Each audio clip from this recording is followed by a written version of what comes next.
पापा जी कह रहे थे कि चुनाव की वजह से तो जो काम है वो करना तो पड़ेगी, खेत है तो खेती करनी पड़ेगी जी। तो आपके बीच आए 2 महीने में चुनाव है, लेकिन सिर्फ इस वजह से नहीं आए। मैं नई हूँ, हमारा पुराना परिवार रहा, लेकिन यहाँ पे और लगातार जितना भी संघर्ष हुआ अपने लोगों के बीच में रहकर वो कोशिश करी। चाहे घर में मैं अकेली थी तो तब मैंने अकेली ने काम करा। बड़े जो मेरे पिताजी थे वो करके गए आप सबके बीच में। उनसे पहले मेरे पापा जी थे, उन्होंने भी करा।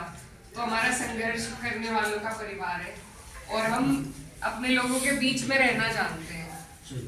तो बाकी कोई बात नहीं करूंगी। प्रमुख साहब भी साथ में है हमारे भी एक ही, आपका उनका एक ग्रुप है, हमारा उनका एक ग्रुप है।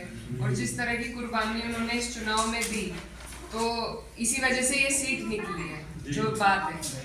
तो उनकी कुर्बानी भी हमारे सबके ध्यान है और ये भी चुनाव हम सब मिलके अगर इकट्ठे लड़ेंगे तभी निकल पाएगा।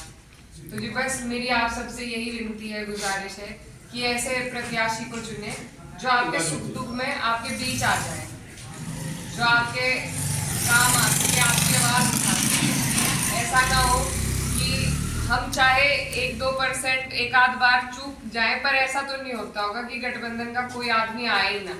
लेकिन जो इन्होंने प्रथा बना ली है, जो अभी हमारे हाल फिलहाल के हैं, वो मुझे नहीं लगता आपके गांव में आए होंगे दोबारा।